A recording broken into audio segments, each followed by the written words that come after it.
Bendiciones para cada uno de ustedes. Para mí es un gusto saludarles nuevamente y darles la bienvenida a una edición más de Reavivados por su palabra. Hoy meditaremos en el capítulo número 2 de la carta a Tito. En el capítulo anterior vimos cómo Pablo advertía a Tito con relación a los engañadores. En el capítulo de hoy se encarga de darle instrucciones para cómo contrarrestar las falsas enseñanzas. Y no hay otra manera que haga de la palabra de Dios su objeto de estudio, de predicación, de exhortación, de amonestación y de motivación. Es a través del conocimiento de la Biblia que podemos estar preparados para no aceptar doctrinas que no tienen ningún fundamento bíblico. Esto es lo que Pablo le enseña a Tito en el capítulo de hoy. Veamos cuáles son las lecciones que nos deja el mensaje de este día. Notemos lo que registra el versículo 1. Pero tú enseña lo que está de acuerdo a la sana doctrina. Es decir, si los falsos maestros enseñan otras cosas, tú ocúpate de enseñar la sana doctrina. Recordemos que Tito estuvo y fue enviado a Creta como pastor para hacer al menos tres cosas. Número uno, organizar la iglesia y hablarles a ellos acerca de la forma de gobierno de la organización. En segundo lugar, contrarrestar las falsas doctrinas. Y en tercer lugar, comunicar con claridad el evangelio. Y de esa manera disipar dudas en la mente, en el corazón de muchos miembros de la iglesia en Creta. Sin embargo, Tito no iba a hacer esto él solo. Debía rodearse de un grupo de líderes.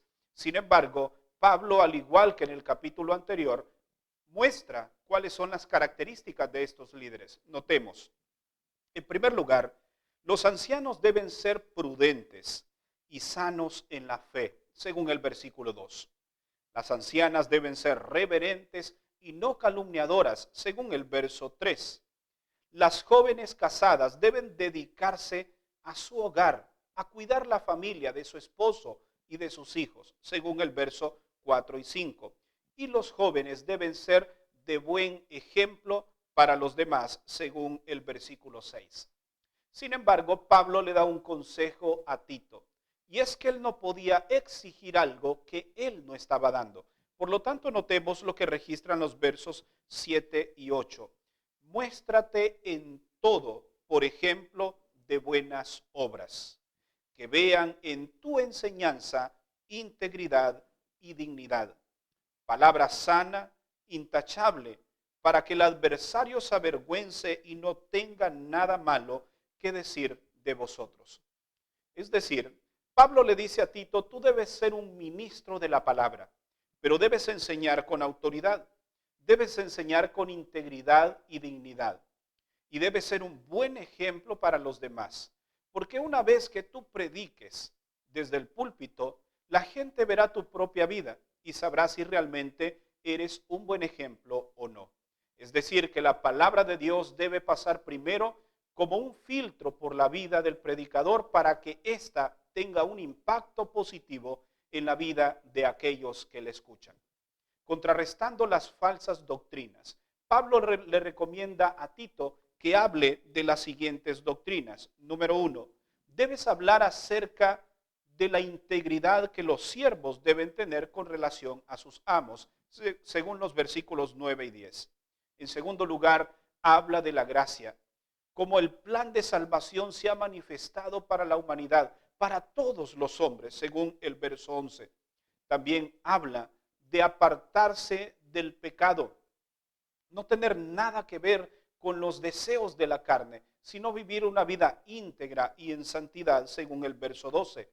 Y también no se te olvide hablar de la bendita esperanza de la segunda venida de nuestro Señor Jesucristo, según el versículo 12. De esta manera, exhortando y animando a la iglesia a través de la palabra de Dios, es que Tito podía mantener la pureza doctrinal, podría mantener la fe de cada uno de los miembros y cada día ir fortaleciendo sus creencias y añadiendo más personas a la iglesia. Para finalizar, recordemos lo importante que es entonces las Escrituras. Es el único antídoto en contra de la mentira. Es la única verdad que prevalece en el corazón del hombre. Recuerda que si tú eres un predicador, y muchas veces me he encontrado con personas que dicen, ¿y de qué voy a predicar? En algunas ocasiones me ha tocado decirle, tengo un libro maravilloso para usted, para que usted predique. Ahí hay miles y miles y miles de sermones. Y a veces veo como la persona se entusiasma y me dice, pastor, ¿qué libro es?